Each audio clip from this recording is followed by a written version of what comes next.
Mesdames, Messieurs, bonsoir et merci de nous rejoindre. Je suis ravie de vous retrouver à la bonne heure de 15h à 16h sur Canal Algérie. Et comme chaque mardi, je suis bien entourée avec mes invités. Nous parlerons tout d'abord, ou plutôt nous reviendrons sur la belle soirée qui a été organisée à l'Opéra d'Alger. Elle a été baptisée Paix pour la Palestine. Une pléiade d'artistes l'ont animée. Et donc nous reviendrons sur ce bel événement avec Monsieur Zohir Mazari qui est chef de chœur. Nous rendrons également hommage à l'artiste Ersqil Arbi qui s'est éteint samedi dernier. Le monde artistique a été ébranlé suite à la nouvelle de sa disparition. Eh bien, nous avons tenu à lui rendre hommage aujourd'hui avec Monsieur Karim Sargoua.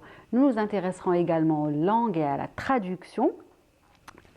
Et plus exactement à l'Atlas linguistique en Algérie. Vous verrez tout à l'heure, très intéressant, un projet que chapeaute justement le HCA, le Haut Commissariat à la Mésérité.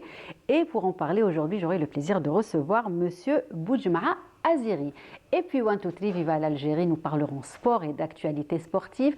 Et cette canne qui me permet de retrouver et de recevoir chaque mardi et mercredi mes amis, mes collègues de la sportive. Et aujourd'hui, j'aurai le plaisir de recevoir Monsieur Fatah Abada pour en parler. Et d'ailleurs, on va le retrouver tout de suite, juste après ce jingle.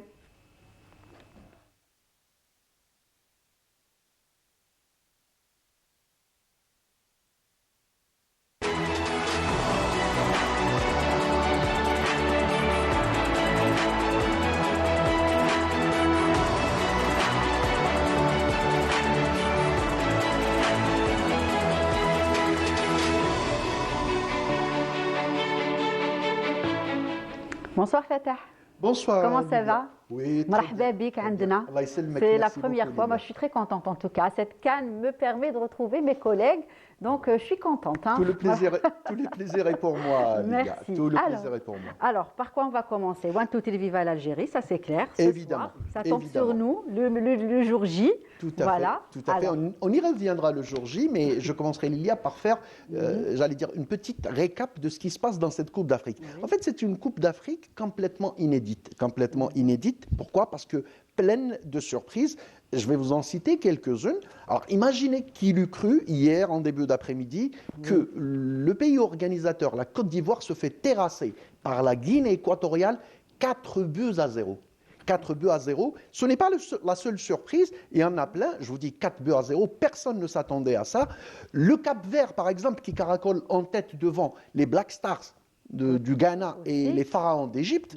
Le plus beau, alors je vais vous dire, imaginez un but inscrit à la 94e minute qui change le sort de beaucoup d'équipes. Imaginez hier le Ghana qui affrontait le Mozambique à la 90e minute de jeu, le Ghana menait 2-0. Les gars du Mozambique reviennent à 2-1 à la 91e minute et à la 94e minute, ils égalisent. Mais imaginez, ils égalisent, ils se font harakiri et ils éliminent les Black Stars. Du coup, la Côte d'Ivoire reprend espoir pour passer. Un autre exemple, l'Égypte qui a fait 3 matchs nuls. Ils n'ont reporté aucun match et qui passe en 2e position. Beaucoup de buts ont été inscrits dans cette édition dans des temps additionnels. Je vous dis, c'est complètement inédit et cette CAN n'a pas encore livré toutes ces surprises. On va être là, c'est clair. La conclusion générale, c'est qu'il n'y a plus de petites équipes en Afrique. Tout à fait. Voilà. Tout à fait. Pour revenir au jour J, vous en avez parlé. Les Verts affrontent dans moins de 6 heures maintenant, ce soir déjà à 21h, ils affrontent la Mauritanie. Les données d'hier, parce qu'on va voir tout à l'heure la conférence de presse de Jamel Belmadi, sa déclaration, ainsi que celle de Houssam Aouar, il parlait de victoire. Imaginez, l'équipe nationale peut passer même en faisant un match nul ce soir face à la Mauritanie. Mais, parce qu'il y a un mais, même la Mauritanie reprend espoir. La Mauritanie, si elle remporte son match face à l'Algérie, elle peut passer en tant que meilleure troisième. Aussi, ils ont des objectifs, hein, d'autres, mais ils en ont aussi. Il l'a dit, de toute façon, pour le être sélectionneur. Qualifié pour la première fois. Oui, tout à fait, le sélectionneur, il l'a dit, j'aime bien l'Algérie, j'aime bien le public algérien, mais je ne suis pas là pour donner des cadeaux. Exactement, pour offrir des points. Tout à fait, pour offrir des points. Il leur suffit un match nul, les Verts, il leur suffit un match nul, mais Belmadi et ses poulains sont décidés à rentrer, à faire un bon match. à gagner cette partie, au moins la première victoire de notre équipe, et ensuite passer au deuxième tour. On n'en est pas encore là. On va écouter tout de suite, si c'est prêt à la régie, la déclaration de Jamel Belmadi et celle de Houssam Aouar. Ok, parfait. Beaucoup d'équipes aujourd'hui, il y a je crois Sénégal et le Cap-Vert voilà, qui sont qualifiés donc, sur 24 équipes. C'est ça, 24 équipes. Il y en a 22 sur lesquelles qu'ils ont encore tout à jouer. Sénégal tenant du titre. Donc on était aussi tenant du titre, on est sorti au premier tour. Le football est ainsi fait. Les équipes progressent, les équipes travaillent, il y a de la qualité partout. Les équipes n'ont pas peur de jouer, n'ont pas peur des, entre guillemets, des noms, tout ce que vous voulez, des statuts d'équipe, des favoris, dont j'ai jamais... On est favori des fois de facto. T'es champion d'Afrique, t'es favori, c'est de facto. Mais jamais trop aimé ces termes-là. J'ai suffisamment... Vous savez, le sport de haut niveau vous rend humble. Le football vous rend humble. Nous, si on s'est fait éliminer au premier tour de la dernière CAN, comme vous dites, c'est pas par manque justement d'humilité. Si on manquait d'humilité entre 2019 et notre première défaite, il a fallu attendre janvier 2022. Donc ça veut dire qu'il y a eu une constance dans nos résultats. Il y a eu une équipe qui a toujours voulu briller et continuer à progresser. Il s'avère qu'il faut chuter un jour. La compétition telle qu'elle est aujourd'hui, pour revenir à notre CAN, c'est pas le meilleur début. On aurait voulu des deuxième match être qualifiés. On est dans la même situation que 22 équipes. Voilà, mais on reste confiant sur cette qualification et pourquoi pas même finir premier de ce groupe-là. Voilà, et donc la déclaration de Jamel Belmadi date d'hier. Oui. Et depuis, beaucoup de choses ont changé. C'est-à-dire que hier, on était dans l'obligation de gagner le match pour passer, parce que il suffisait de gagner le match. Là, maintenant, même le match nous suffit. C'est vous dire, en quelques heures, beaucoup de choses ont changé. Et tout ça est dû au fameux but de l'équipe du Mozambique à la 94e minute. C'est ça. Ça a vraiment changé. Vous voyez, ça tient à rien du tout. Ça tient à Messieurs, pratiquement rien du tout. vous regardez les matchs, vous suivez de près cette CAN. Vous n'allez pas... On les vit, effectivement. Non, mais c'est exactement ça. On les vit de toute façon. Le football, maintenant, c'est devenu quelque chose qui suit les Algériens. On vit avec. Oui. C'est tout le monde qui en parle chez le boucher, au café, à l'école, à l'usine, partout. Donc, voilà. Et puis, je ne sais pas si elle est prête. Il y a aussi Houssam Aouar qui a fait une déclaration d'avant-match avec Jamel Belmadi. On l'écoute. Très bien. Je pense pas qu'il y ait un problème dans les têtes. Comme je l'ai dit auparavant, on est composé de grands, voire de très grands joueurs. Donc forcément, des joueurs... ce que je veux dire par là, c'est qu'on a l'expérience de savoir vite switcher dans la tête. Bien sûr, on sait que ça fait, comme vous l'avez dit, 5 matchs qu'on n'a pas gagné en Coupe d'Afrique, mais ça, c'est simplement des statistiques. Le plus important, c'est ce qu'on fait sur le terrain et surtout comment on se sent au quotidien pour pouvoir ensuite retranscrire le genre de match. Voilà, et donc c'était la déclaration de Houssam Aouar. Très grand joueur, hein, c'est un très grand joueur qui n'a pas encore participé. Probablement, parce que selon certaines indiscrétions, Jamel Belmadi compte faire quand même quelques changements pour ce match. Il est capital, on doit montrer notre vrai visage. Et c'est ce qu'on souhaite pour les Verts et on espère qu'on passera une bonne nuit après une victoire et une qualification de l'équipe nationale. Tout à fait. Voilà, on a fait le tour. On a fait le tour. Donc, tout est vive à l'Algérie. Pronostic peut-être, messieurs Algérie-Mauritanie, 21h. Je ne peux pas dire autre chose qu'on va gagner. Non, je suis persuadé qu'on va gagner. D'accord, Inch'Allah. En tout cas, c'est tout ce qu'on espère. Donc, on disait peut-être que justement, c'est peut-être l'occasion de donner ce soir la chance à d'autres joueurs. Tout à fait. Beaucoup. Vous savez, il y a eu beaucoup de dires à propos d'un certain Mohamed Lamine Amoura, la petite perle algérienne, l'enfant de Djidjel, qui est en train de faire le bonheur, qui change la physionomie du match à chaque rentrée. On l'a vu face au Burkina Faso, où il a créé beaucoup de problèmes et ramené beaucoup d'occasions. On espère le voir, mais de toute façon, le sélectionneur est mieux placé que nous pour savoir à quel moment utiliser les joueurs. D'accord, très bien. Merci. Merci, c'est moi. En espérant vous retrouver d'autres fois avec bien sûr de bonnes nouvelles. Inch'Allah. Et puis un message, donc j'en ai eu trois collègues de la sportive. Là, en partant, vous allez dire on demande Mokhtar.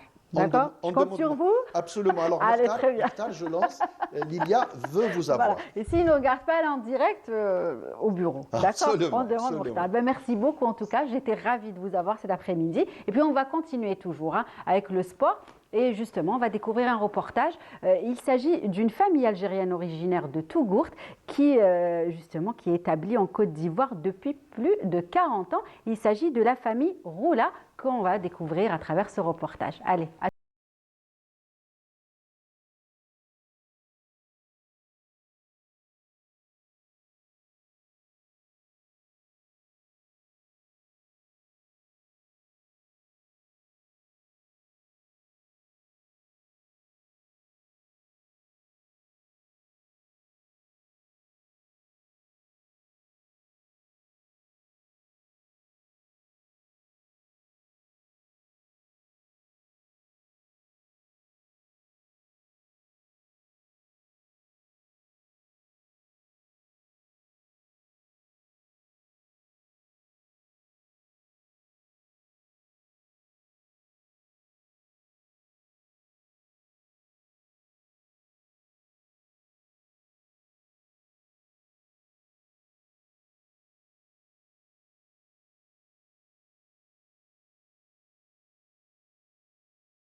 واحد كما نقول لك معامله ما توصلش بدرجه ناس طيبين كلش. Voilà donc un beau portrait en tout cas. Et puis les Algériens sont partout, hein. C'est connu en tout cas. Et le drapeau algérien. Du fils qui habite Tougourt. Oui. Et il n'a pas vu ses parents pendant 20 ans. Donc il est parti avec sa femme et son petit bébé. Oui. Il est parti redécouvrir la Côte d'Ivoire et son papa. Ok, très bien. Et Roula est un grand joueur de foot aussi. Oui, c'est vrai. En tout cas, de belles aventures qu'on découvre en plus du football, qu'on découvre grâce à cette CAN. Et je vais continuer avec mes invités. Je le disais, plusieurs thématiques vont être abordées. Un hommage, parler de langue et d'atlas linguistique. Mais juste avant, on va revenir à cette belle soirée qui a eu lieu, je pense, à l'Opéra d'Alger. On va commencer par ça, n'est-ce pas, Zoher? Donc, paix pour la Palestine déjà. Déjà rien que le titre. Oui, c'était un magnifique spectacle de solidarité justement avec le peuple palestinien. Et il est très important de rappeler que toutes les recettes de la billetterie, et d'ailleurs merci au public qui est venu, vraiment nombreux, c'était Salcombe justement. Oui. Et il y avait beaucoup aussi d'autres personnes qui cherchaient à acquérir des billets, justement, donc qui n'ont pas pu malheureusement. Oui. Et là, c'était extraordinaire. Donc, on sentait vraiment cette solidarité, on sentait vraiment toute cette... c'était extraordinaire. Le public qui était vraiment présent, donc un grand merci à tous ceux qui sont venus. Important. Et puis, donc, sur scène, c'était quelque chose de vraiment merveilleux. Et je le dis pour y avoir participé. Justement, déjà, comment cette soirée,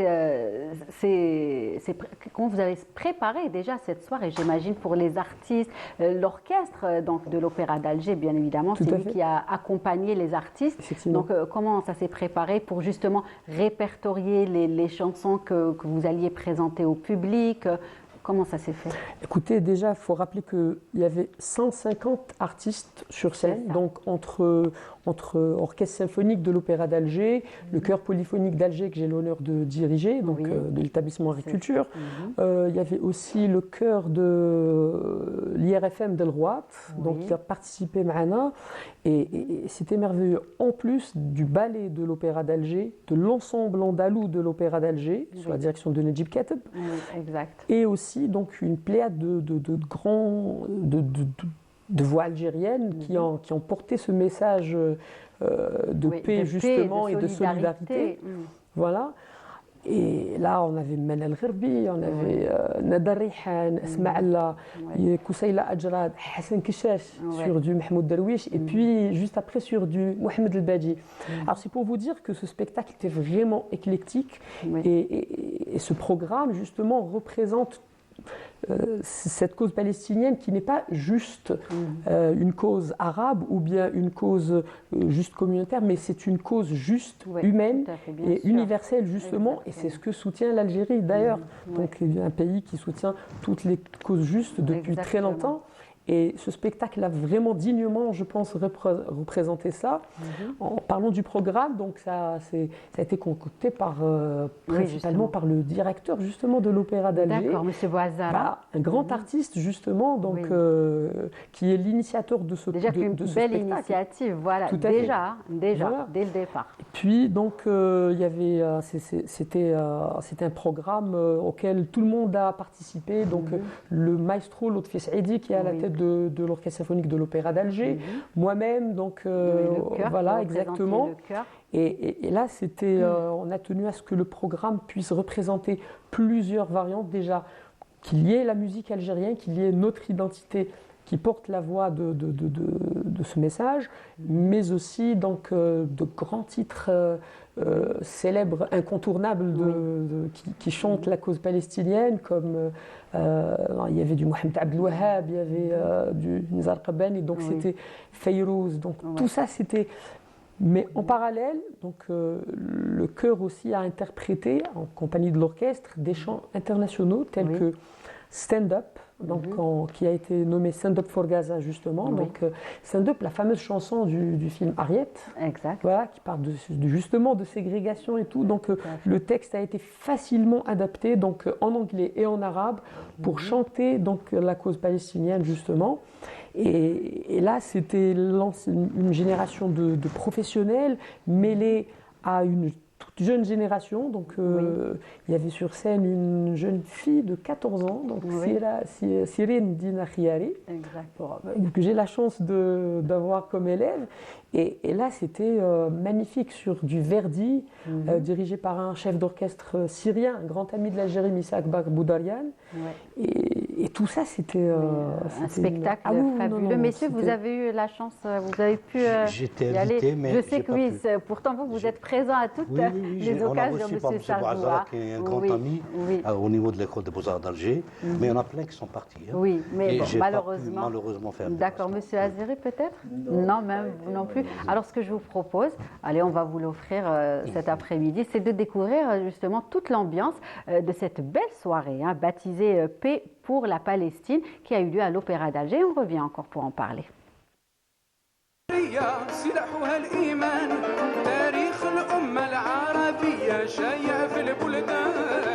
Organisée avec dévouement, cette soirée a rassemblé des artistes engagés et un public déterminé à soutenir la cause palestinienne.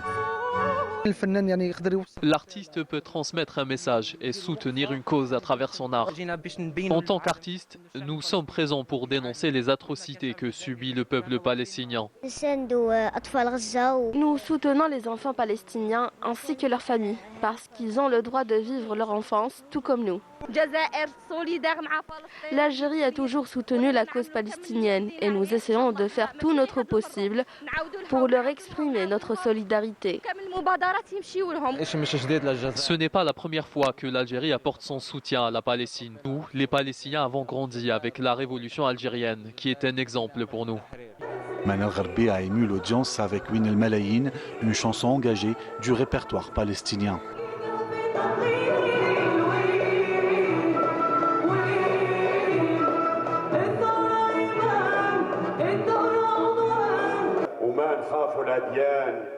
Et le comédien Hassan Keshesh a offert un moment poignant en récitant un poème de Mohamed Darwish, rappelant les réalités de la vie en Palestine. Cet événement a été organisé en soutien au peuple palestinien. L'argent récolté sera versé aux Palestiniens et je suis heureux d'avoir pris part à cet événement et de l'engouement des Algériens pour soutenir la cause palestinienne.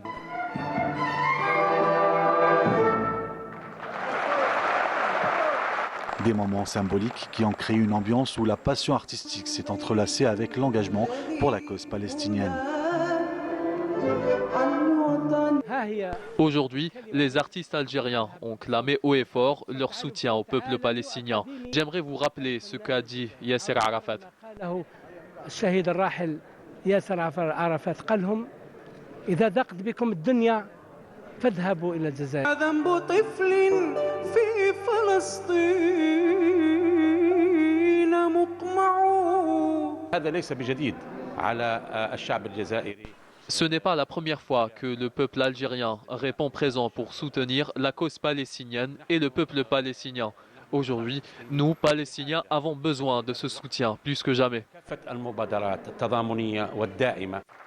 Un événement mémorable d'un attachement indéfectible à la cause palestinienne, symbolisant l'unité des voix en faveur de la paix et de la justice.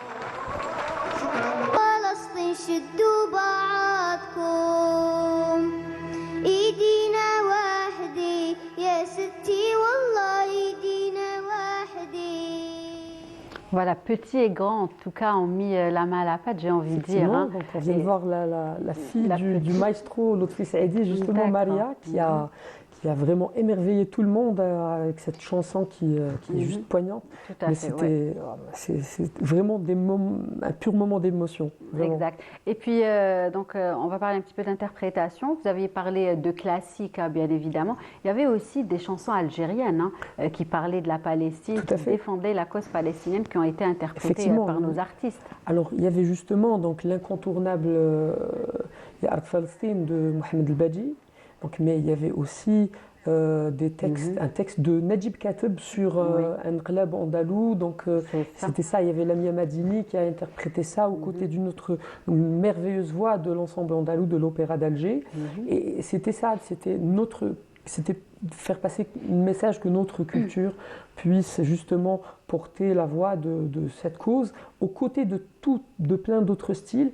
Et c'est ce qu'a voulu justement M. Bouazar à travers ce programme. C'est ça qu'on a pu voir à travers le reportage, M. Ashkara, M. Saïd Lotfi aussi, qui ont intervenu lors du reportage. Effectivement, c'est un programme qui était censé, ça a regroupé tous les ensembles de l'Opéra d'Alger, qui est active au sein de l'Opéra d'Alger et même en dehors. Et c'était ça, donc vraiment l'unité pour porter ce grand message. Donc le spectacle a duré combien de temps ? Plus d'1h30, donc c'était très intense. Il y a eu des fausses notes ? Allez, autant que professionnel. Écoutez, même le public, je pense, n'aurait pas pu s'en rendre compte, parce que c'était tellement bien présenté. Des fausses notes, je dirais que c'était des moments très humains, donc c'était des moments vrais, donc autant si c'était ça ne peut pas être super parfait, ça ne serait pas aussi humain que ça. Mais non, tout était parfait, rassurez-vous, en tout cas, tout était parfait. Le public en a témoigné, les reportages aussi, les artistes en tout cas. Et aujourd'hui, on peut dire que l'artiste se sent concerné, et depuis toujours, l'artiste algérien se sent concerné, comme vous l'aviez si bien dit, par les causes justes. Tout à fait, donc les artistes de partout dans le monde sont un peu les ambassadeurs de toutes ces causes justes, donc sont les premiers à montrer leur engagement, donc, et le message des artistes passe un peu plus facilement et plus rapidement et va droit au but, au cœur de toutes les populations. Tout à fait, même à travers les peintures, M. Sargoua. Oui, on est déjà à notre 4e exposition, manifestation on en a culturelle. Reçu des artistes qui se sont exprimés en solidarité avec le peuple palestinien, et depuis à peu près 5-6 ans, on ne travaille que de ça. On a même créé un concept qui est « Je suis Palestine », et ça marche très bien, je veux dire, l'engouement, hier, les gens répondent, même la diaspora présente. Exact. La dernière manifestation, c'était à l'école des Beaux-Arts, où on a fait une immense fresque. C'est vrai. On a demandé des gens de venir, justement, d'être responsables. Donc, en laissant une empreinte, en écrivant leur nom et en ramenant une bouteille d'eau comme forme symbolique, comme ça, tout pour à fait. l'envoyer Très à belle Gaza. initiative, en tout cas. Voilà. Mais sinon, il y a 2 ou 3 projets qui sont inscrits, qui sont en cours. Il y a une carte pour Gaza, pour les enfants de Gaza. Il y a une expo collective de peintres, tous les peintres et artistes, dessinateurs, photographes palestiniens qui sont passés par l'école des Beaux-Arts. Ils sont nombreux. Cette année même, on en a 2. Voilà, donc on est en train de monter aussi plus un don des œuvres. Il y a eu, bien sûr, des dons de beaucoup d'artistes algériens. Pendant les derniers 3 mois, 2 mois, il y a eu beaucoup de dons qui ont été... Et on a offert ça à l'ambassade de Palestine. Très bien, très bien. En tout cas, que de beaux gestes, j'ai envie de dire, et des gestes très symboliques, en tout cas, pour témoigner de cette solidarité du peuple algérien, des artistes algériens. En tout cas, on va continuer d'en parler, M. Sargoua, puisque nous rendrons aussi un hommage avec vous cet après-midi à Sri Al-Harbi, Allah yarhamou. Mais on peut aussi témoigner cette solidarité avec l'écriture, avec les lettres, avec, n'est-ce pas, M. Aziri? Aussi, puisqu'on parle et dans toutes les langues. D'une cause internationale, donc il faudra dire le message pratiquement dans toutes les langues. C'est ça. Pour que l'humanité comprenne. Exactement. Et donc justement, M. Aziri, aujourd'hui, vous représentez le HCA, le Haut Commissariat à la Mazirité. Et bien sûr, vous êtes chargé, enfin toutes vos équipes, bien évidemment, vous n'êtes pas seul, de faire plein de belles choses justement pour les langues algériennes, n'est-ce pas? Et si vous le dites, pourquoi oui. pas. Et les dialectes aussi, que c'est très important, qui font partie de notre identité et de notre patrimoine aussi, n'est-ce pas? Oui, quand on dit dialecte, sur le plan linguistique, dialecte et langue, c'est tout à fait la même chose. D'accord. Il y a même un linguiste qui dit une langue, c'est un dialecte qui a du pouvoir, qui a un pouvoir économique, un pouvoir militaire, etc. D'ailleurs, c'est des dialectes qui se sont transformés en ce qu'on appelle aujourd'hui une langue. D'accord. Et la plupart des langues sont, on peut dire, ils sont polynomiques, c'est-à-dire une langue, elle a toujours des dialectes. Et dans l'évolution des langues, c'est pas la langue qui est la mère des dialectes, c'est plutôt les dialectes qui engendrent une langue, c'est-à-dire par une évolution convergente et qui sort une espèce de coïnée qui prendrait de tous les dialectes pour faire une langue commune, une langue de communication, une langue véhiculaire.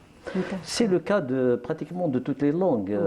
Si on prend par exemple l'arabe, avant Souk Akkad déjà, à l'époque où se rencontraient les grands poètes de toutes les contrées du désert arabique et les alentours, chaque tribu parlait un langage pratiquement différent de l'autre tribu. Bien sûr, il y a toujours des choses communes, mais il y a aussi des convergences. Des divergences. Et puis, les divergences plutôt.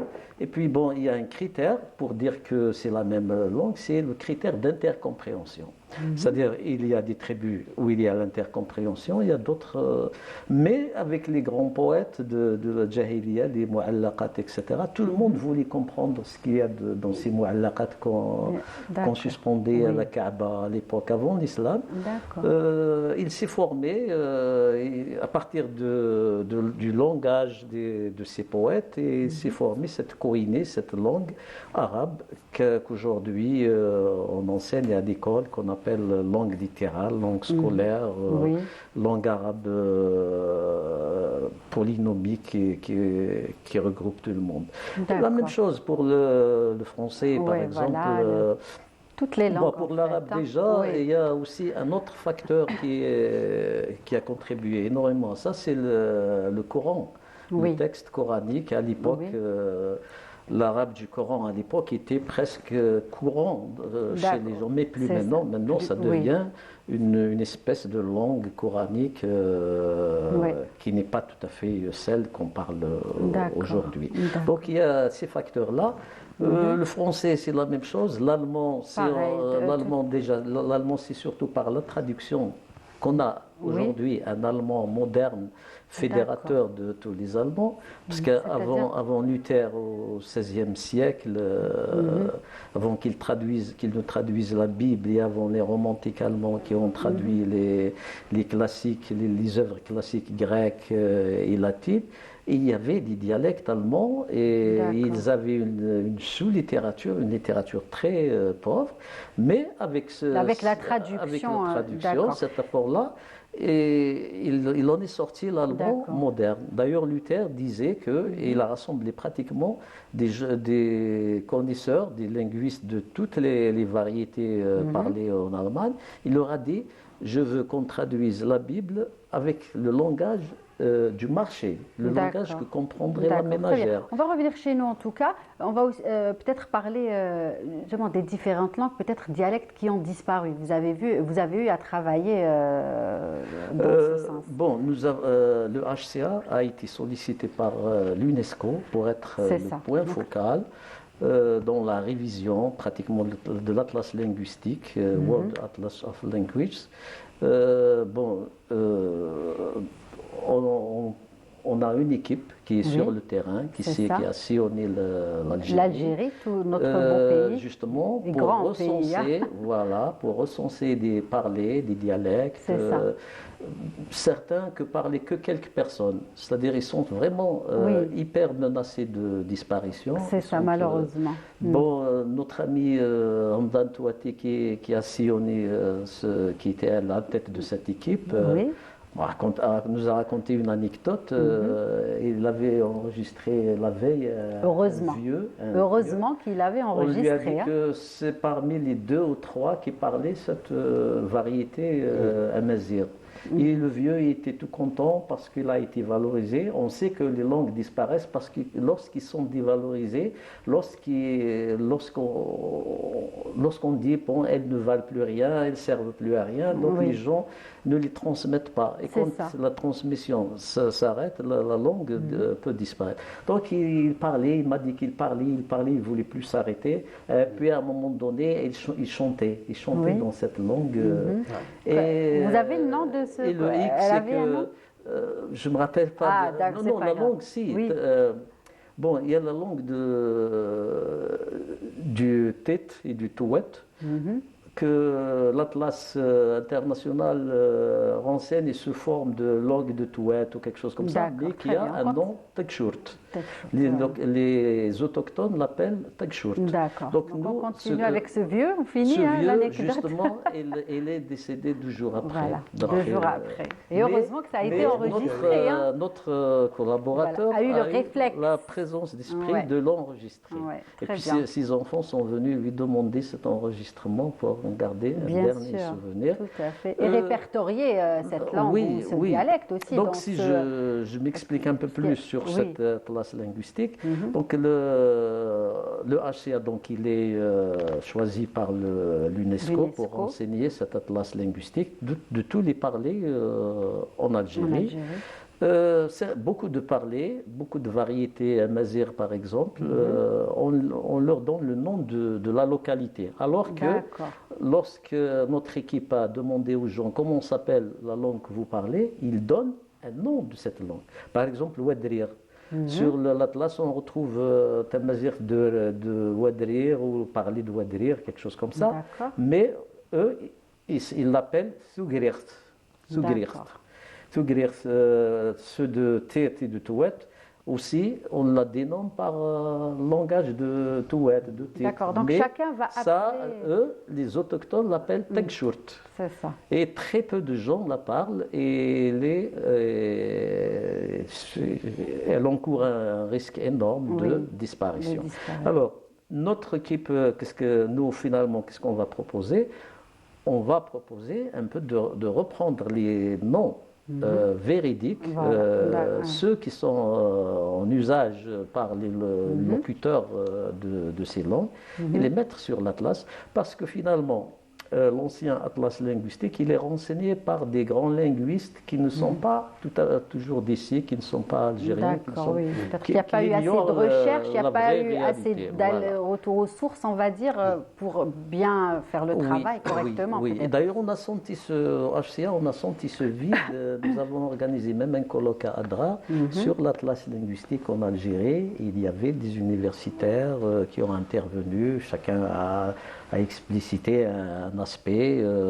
On avait décrit certains dialectes qui sont vraiment sur le point de disparaître. Et notre souhait, c'est que ces dialectes-là, ces parlers, restent parce que c'est une richesse. Bien sûr. Et que il faudra les revivifier de plusieurs façons, comme par exemple chercher la littérature exprimée dans ces parlers, pourquoi pas éditer, pourquoi pas enregistrer, pourquoi pas vous, les médias, passer à la télé. Ces gens-là, ils vont se sentir valorisés et ils vont transmettre cette langue à leurs enfants. Parce que s'ils pensent que ça ne sert à rien, automatiquement, il vous dit, je ne vais pas encombrer mon enfant par cette langue. Et parfois, et malheureusement, c'est péjoratif. Par exemple, quand tu parles, je ne sais pas, Teznatif, il y a des endroits... C'est une richesse. Mais il y a des gens, par exemple à Timimoun, qui disent Teznatif, c'est quelque chose de dévalorisant, etc. Alors, les parents ne le transmettent plus à leurs enfants. C'est dommage. Donc, il faudrait donc revenir sur toutes ces choses-là. L'UNESCO, quand même, est mieux placé pour... D'ailleurs, l'UNESCO a fait beaucoup de choses en ce qui concerne les langues. La journée de la langue... arabe, on a fêté il n'y a pas longtemps la journée de la langue journée arabe, internationale de la langue maternelle le 21 février. Il y a aussi l'année des langues autochtones. Quand je dis langue autochtone, ça veut dire les langues parlées par je dirais, les habitants locaux, c'est-à-dire qui sont d'ici, par exemple. Comme le Tamazight, par exemple, c'est une langue autochtone en Algérie, parce qu'elle est parlée par des natifs originels de l'Algérie et bien d'autres langues et tout ça. C'est vraiment très intéressant. Oui, bien sûr. Et donc, il faudrait aussi que ces langues soient reprises par le monde scolaire, c'est-à-dire par l'éducation. Et c'est des experts de l'UNESCO qui le disent.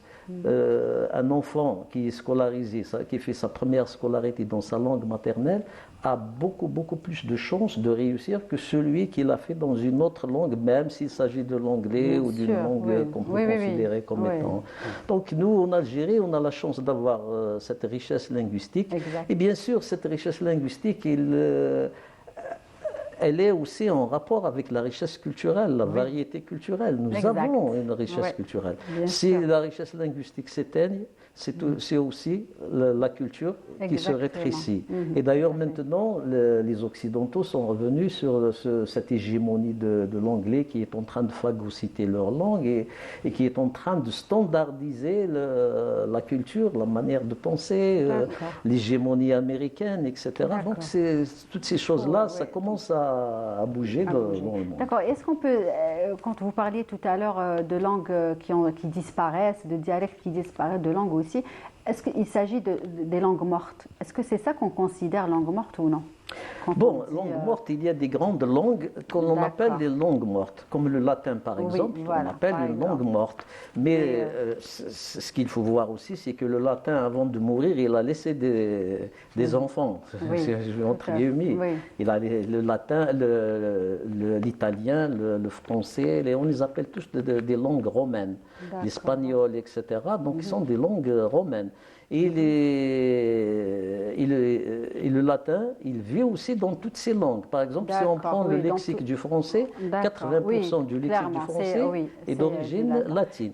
Mais par contre, des langues en voie de disparition, ce sont les langues qu'on ne transmet plus aux nouvelles générations. Et il y a un moment où on retrouve 2-3 personnes qui parlent cette langue, cette variété de langue, et puis une fois décédées, Non, on ne peut plus, personne pour la transmettre. Et d'ailleurs, on a fait un classement international. L'anglais, c'est au centre, hyper centralisé. Il y a autour de l'anglais, il y a presque une dizaine de grandes langues comme l'espagnol, l'arabe, etc. Et puis autour, il y a une centaine de langues aussi qui sont enseignées à l'école, qui sont très utilisées. Et puis autour, la périphérie, il y a quelques 6000 langues. Et toutes ces 6000 langues sont menacées de disparition à moyen, à long terme. Et parmi ces langues, il y a malheureusement le tamazight, il est sur la périphérie. Ça, c'est des études. Oui, M. Sagua? Non, je voulais parler de la transcription écrite aussi. Oui. Et il n'y a pas assez il n'y a pas un alphabet qui existe. Est-ce qu'on ne peut pas réfléchir sur ça? Il y a les signes et les symboles aussi. C'est aussi c'est ce qu'on a reçu comme héritage et tout. Pour les gens, moi, je suis amazigh, je suis berbère, je suis kabyle, mais je ne parle pas. Par contre, je travaille beaucoup avec le tifinagh, énormément avec tout ce qui est signes et symboles. Je suis un alchimiste. Mais c'est aussi un langage universel. Il y a de grands artistes comme Tapies, comme Picasso ont utilisé nos signes et on communique de cette façon. Donc, Bon, il y a ça, il y a aussi le fait, il faudrait qu'on mette les choses au clair. Du point de vue linguistique, les caractères, les caractères graphiques, comme on le dit, appartiennent au monde de la graphie. Et ils sont, on dit, les linguistes disent entre guillemets, c'est un moyen extralinguistique, justement pour fixer la langue. Alors une langue, théoriquement, une langue peut s'écrire avec n'importe lequel caractère, à condition que ces caractères soient adaptés. En ce qui concerne l'arabe, ces caractères sont clairs depuis très longtemps. Il y en a même qui écrivent leur thèse en caractère latin au Moyen-Orient. Bon, ça passe. Bien, tamazight, pour l'instant, elle s'écrit. Elle est polygraphique. Elle s'écrit avec les 3 caractères en Algérie. Et d'ailleurs, les 3 caractères sont valables. Rien n'interdit d'écrire en caractère arabe, en caractère tifinagh et en caractère latin. Les caractères tifinagh, justement, ils peuvent servir énormément en calligraphie. On voit les merveilles qu'ont fait les chercheurs. On connaît le travail aussi de M. Sergaud et de tout ce qu'il a fait dans ce sens. Et il y a un début de calligraphie amazigh. Il y en a, je ne me rappelle pas, vous les connaissez certainement, mais ce qu'on attend pratiquement, c'est-à-dire les praticiens de la langue, les utilisateurs de la langue, on attend des graphologues, c'est comme ça qu'on les appelle. On attend qu'ils revoient ces caractères pour en sortir une écriture efficace, une écriture peut-être cursive, qui serait à écrire rapidement et plus. Il faut des recherches dans ce sens, parce que tamazight, quoi qu'il en soit, elle doit revenir quand même à ses origines, c'est-à-dire le tifinagh.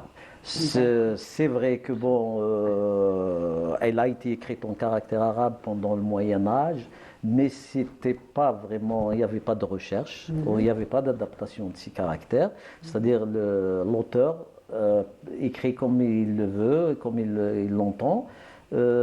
Puis, avec la colonisation, tamazight a été écrite avec les caractères latins.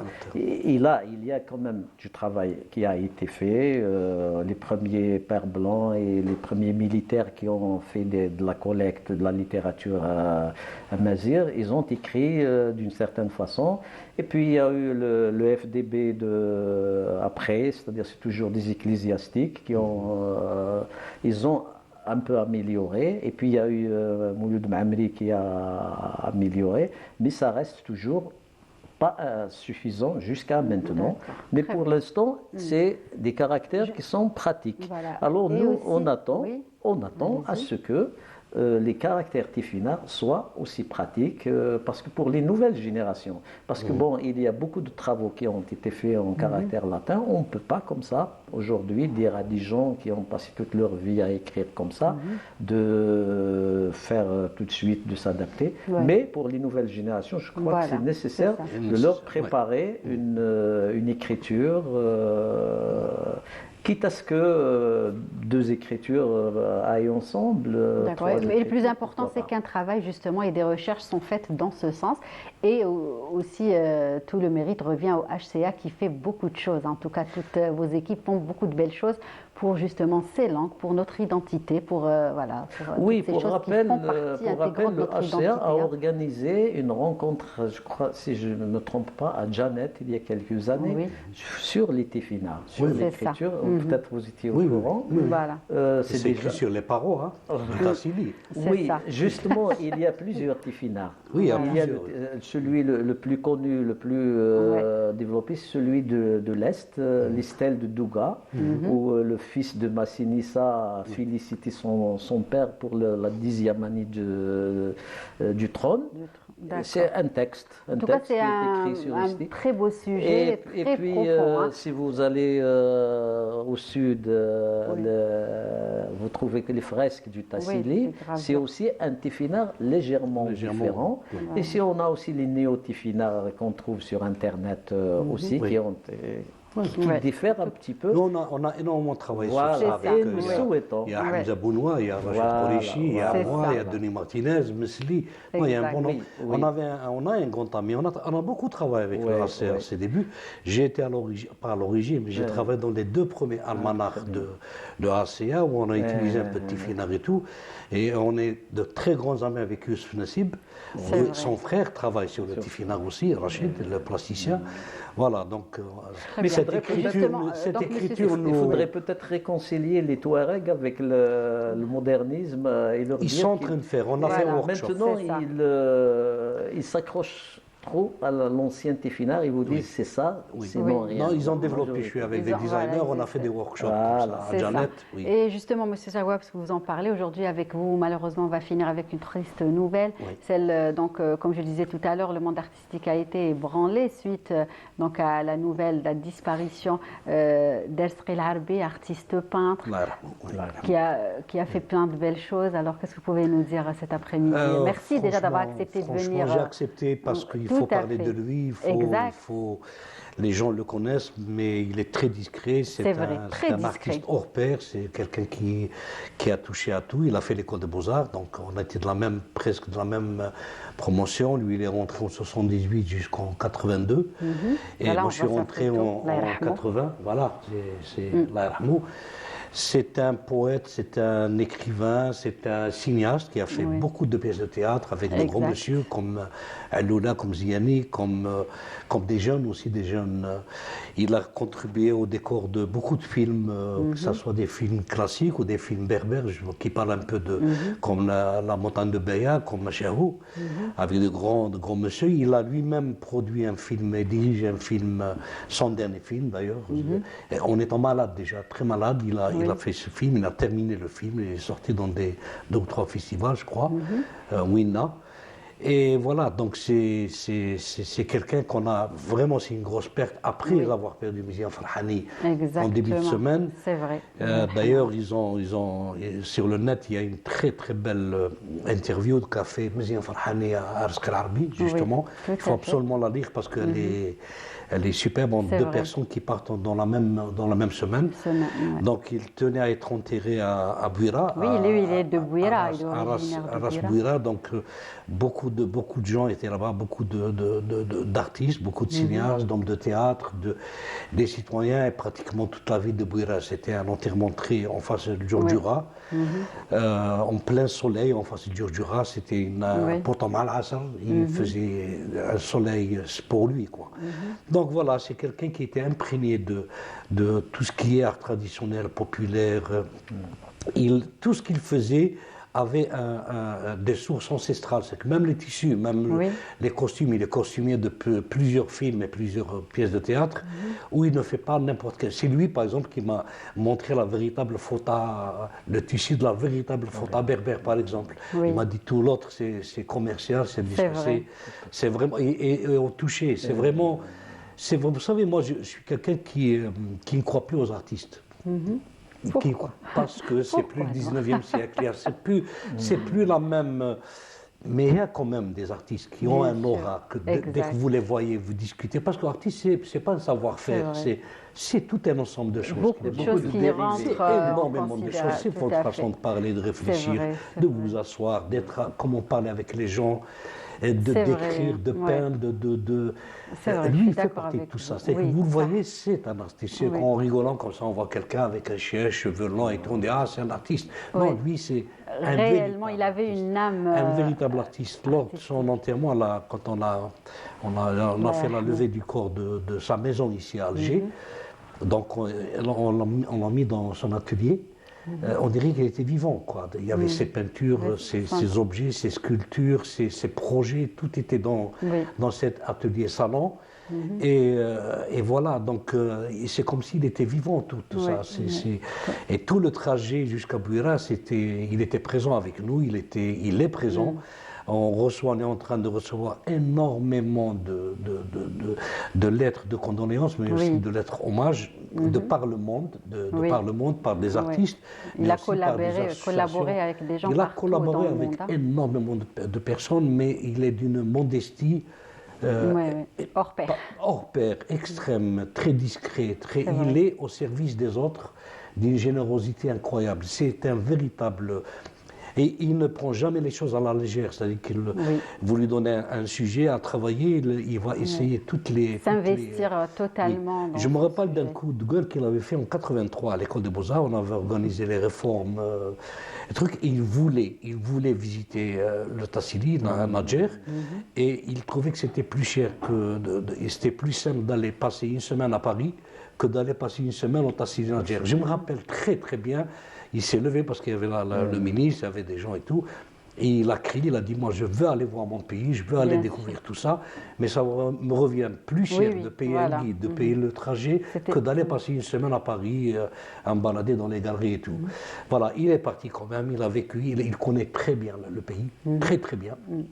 Il a eu à aller de l'Est à l'Ouest, du Nord au Sud, même des pays frontaliers. Peut-être c'est ce qu'il a aussi fait sa richesse. Hein. C'est comme ça qu'il a un petit peu et il a moi, je voudrais vraiment, si vous permettez, rendre hommage à une équipe. Ils sont nombreux, ils sont très nombreux, mais à 4 personnes qui ont tout le temps été avec lui pendant cette période dure, qui sont Kiki, Ammar Bouras, l'artiste photographe, Karim Ammi, qui travaillait ici à la télé, je crois, ou à la radio, et Ami Saïd, qui est son voisin, et un ami de la famille, les deux Bouira.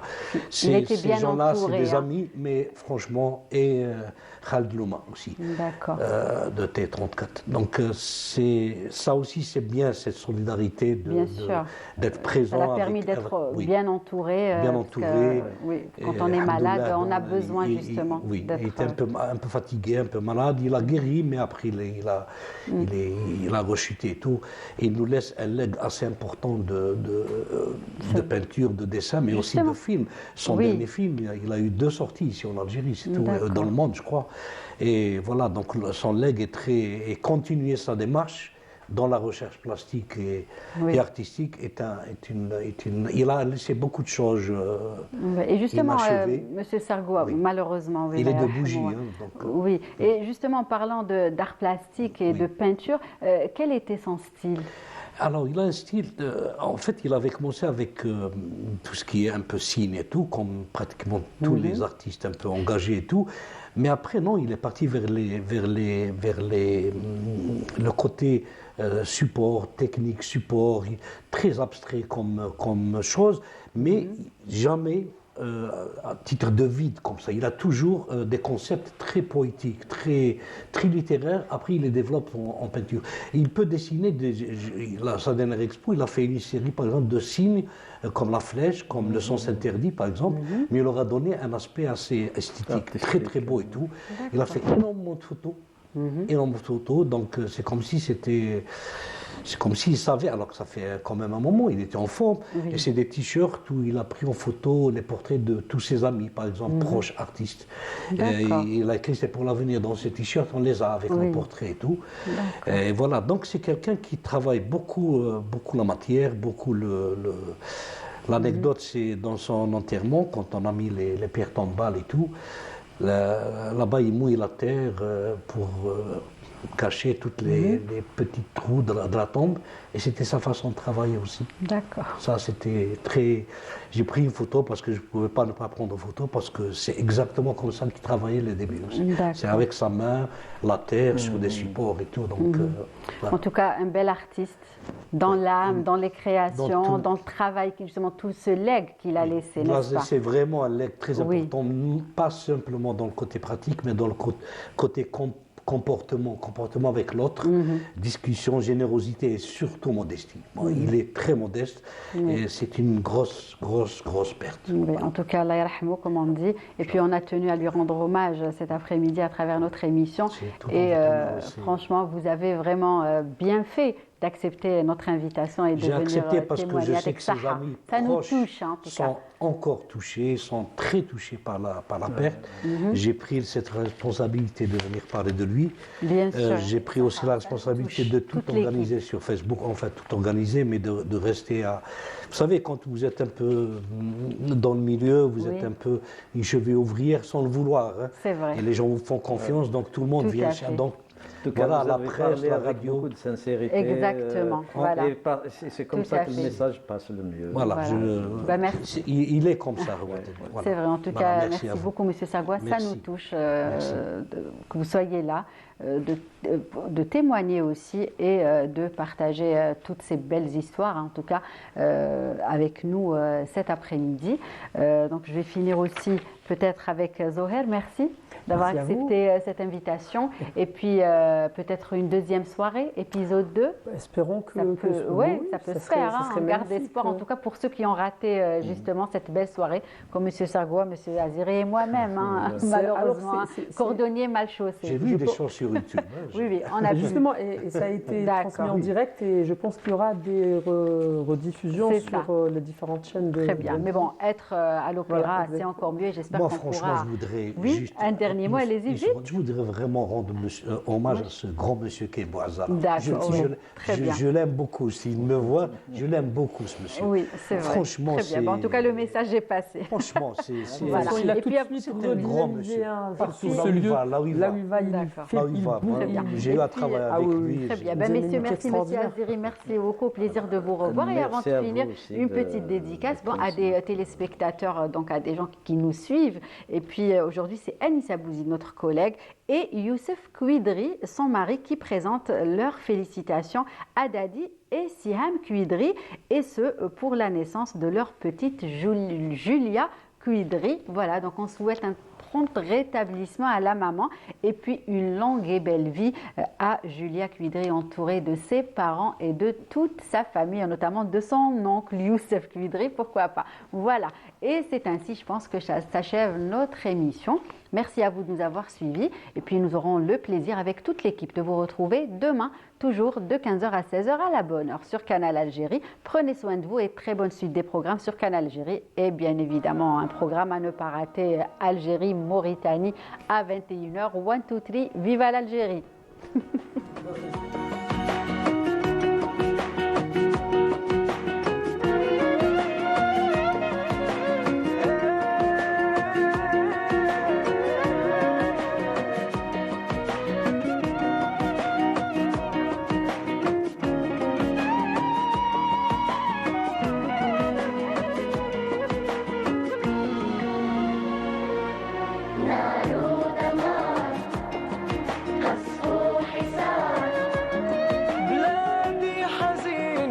أرض محروقة حتى صارت نوار حتى الطفولة ببلادي مسروقة